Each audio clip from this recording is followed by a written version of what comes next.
Hi everybody, it's me Jill and welcome to Jill Informed. This is the recap for Survivor Season 35, H3, Episode 3. My kisses are very private. For those of you who wanted to see this little munchkin, here she is. This is Olive. Olive, look. Olive, look. Can you say hi to people? Look. Don't kiss me. Say hi. Say hello. You're a little pumpkin. You're a little munchkin girl, right? Hello. Hello, people. You want to go, don't you? All right. As always, before we begin, spoiler alert, I will be giving the results of the competition and the eviction at the end of the episode. So if you have not yet seen episode 3 of Survivor, please go watch that and come on back. Okay, this episode starts at the Hustlers camp. As we know, they have just voted out Simone the night before, and they are rummaging through her clothing. I don't know if nobody has ever left their clothes before, or if nobody has ever been that rude to go through and try on their clothes on camera. I feel really bad for Simone because some of these guys are just swimming in her clothes and it's embarrassing, and don't do that. My God, Ryan was even putting on her over-the-knee boots. I don't quite understand why she didn't have her clothes with her, but whatever. Anyway, they're all talking about who's the next to go, which seems like a pretty defeatist attitude. You just lost somebody and now they're all kind of strategizing about the next person to go. Why don't you strategize about how to win a damn challenge? Over on the Heroes Tribe, it appears as though Ben is kind of all in with Chrissy. And Chrissy, girl, if you could pull this off, I swear I thought you made a bad move by not using that super idol, but you may have made the best move because Katrina could possibly have been dead weight for you. I thought losing Katrina would have just put the target on you then. You're the only old lady left. But getting rid of Katrina took the stigma of it's the old ladies against us away from you. Now I think you might be in a really good position. And now not even Ben really trusts those two. And again, Alan was your best friend. Not only did he put all that suspicion on the power couple, Ashley and JP, but he also made himself look bad. Crazy, paranoid, and untrustworthy. So Ben is looking at you like his best option right now. And you've got Alan to thank for that. Here's an observation. With all that extra clothing everybody has, you know, they're going through Simone's clothes and stuff. Why doesn't anybody have a bathing suit? Why do they just have to swim and go about their daily chores in their underwear? It seems to me that a bathing suit would be a very useful item to bring and not take up a lot of room in your duffel bag. It would wick away moisture better. It would dry faster. Are they not allowed to bring a bathing suit? That's not fair to anybody, least of all the audience, because we all know how bad that underwear gets by the end of the season. It's filthy and saggy, and maybe we all collectively should write a letter to CBS and tell them we'd prefer bathing suits. Over on the Healers Tribe, and speaking of underwear, Cole, I'm already tired of your underpants. I think the secret here is if you are going to wear underwear, it should probably be as plain as possible so that people don't get sick of it. Your underwear with the big bold stripes, I mean, this is only the 3rd episode and I'm over it. Anyway, that little crush that Cole has on Jessica, the nurse, is really kind of starting to bloom because it is being reciprocated. As we find out, Jessica grew up in a very religious home and she's a virgin. She's the nurse. She's all like flush with excitement of a romance. And Cole thinks she's the perfect woman. Boy, things happen fast when you're on a TV show. So some stuff is going on there. So because Cole is feeling all these emotions. It takes him about 3 minutes to share what he knows about Joe having the idol. Now, I'm sort of happy about that because I don't like Joe. There isn't any part of Joe that I find even remotely appealing. So I kind of like that this could screw up his game. But anyway, now there's 2 people that know about Joe. Back over to the Hustlers. Patrick goes off searching for an idol. He's not really trying to hide that fact so much.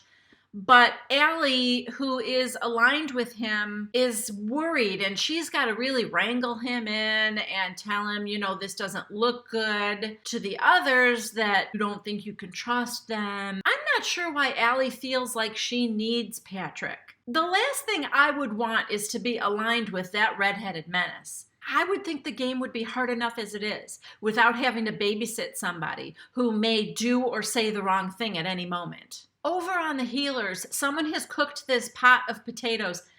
This is what I'm talking about. They've got so much food. Anyway, so now today they're having potatoes, and Joe is complaining that they're not done enough, which, let's face it, isn't that our favorite thing in the world? To cook something and have somebody who didn't prepare it complain about how you cooked it? Cook your own damn potatoes, Joe. Anyway, Desi says to him, I don't think we can really complain about how they're cooked. And Joe says, but they're raw. Desi says to him, I'll eat it then. Joe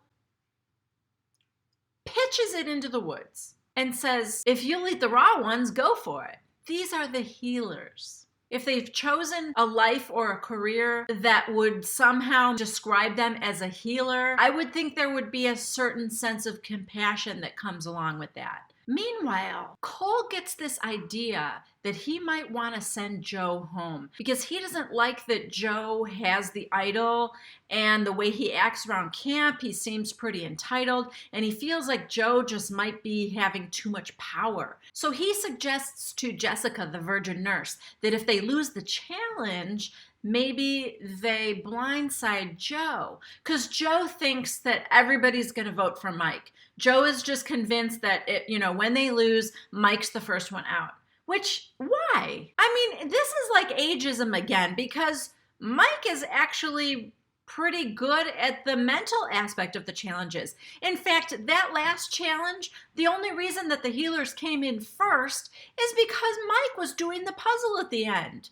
They were last at the end of the swimming portion of that, and they went from last to winning it because Mike was part of the people putting that puzzle together. So I wouldn't so quickly discount Mike if I were on that tribe. So he tells this to Jessica, and she's like, I kind of like that idea. Then, Cole. This is where Cole's youth and immaturity comes in. He then tells Rourke about the plan.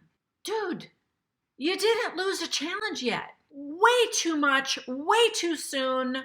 I mean, he's like a little kid who's just like so excited to tell his plan to everybody. When you tell people your plan now, and then you go to the challenge and you win the challenge and nobody's going home, and now another 3 days goes by, all the people that you told that to now have a lot of dangerous information. And things change very quickly. And you're giving people a lot of time to think and rethink and change their minds. Bad idea. Okay, so we're at the challenge. The Hustlers tribe, Patrick is the one who's tossing the sandbags at the blocks, and he's getting tired. The other 2 tribes have switched people out when they got tired, and they move on. And their last team still pitching at the block is the Hustlers, and Patrick will not trade out. Lauren keeps saying, you getting tired, Pat? You want to switch out? Pat, you ready to switch out? He was in like a zone. Now, to be fair, he was doing well. It's just that you could tell he was getting tired and some of the pitches were going wild and they wanted him to trade out. He wouldn't. The Heroes end up coming in first for that challenge, only because the Healers made a mistake. They were missing a block at the end. When they were building their tower, they didn't see that a block was missing, so they had to go back and get it. And that's the only reason that they didn't come in first. And even with that mistake, they were ahead of the Hustlers. So the Hustlers go to tribal council again. Oh, I don't know if I said this to you guys or not, but Devin is really cute. So it appears as though they're going back and forth between losing Patrick or Lauren. And I am afraid that this is going to be one of those situations where every time they're faced with having to vote someone out, it's going to be Patrick or somebody else, and it's always going to be the somebody else. Because the fact of the matter is, Patrick is pretty strong at challenges, and it's hard to get rid of somebody strong before a merge. Lauren is furious because she knows it's either her or him, and apparently Lauren has been pitching baseballs for 25 years. She was like a, I don't know, outfielder. I don't know baseball. Softball. She was like in the center field. I don't know sports at all, but apparently she knows how to pitch a baseball. And she feels like she has some background that would have made her good at that skill of knocking the blocks off. But Patrick wouldn't relinquish control. So she's mad, and she's going to do everything she can to stay. The others in the tribe have pretty much told Patrick that they are voting Lauren out, and Patrick is just completely cocky about it.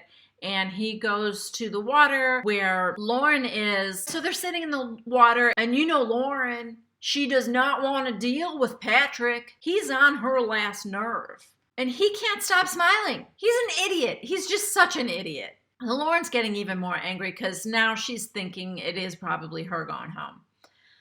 So we go to tribal, and Lauren is doing her best, man. She's making some good points at tribal council, which leads me to believe that she's going home because that always happens. So they all go to vote, but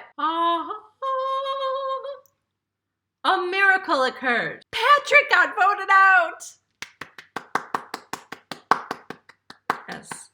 We have all seen the last of the redheaded menace. And ooh, he was not happy. Jeff is snuffing out his torch, and he turns back to look at them, and he is just glaring daggers at them. He goes off without saying goodbye or anything. Even in the confession cam at the end, he's still mad. He says, well, to Ryan, Devin, and Allie, I hope you aren't very successful in this game because you're all liars. Sorry, Patrick. It's called a blindside. It's part of the game. It does make me wonder how strong they're going to be going forward, but previews show that a merge is coming.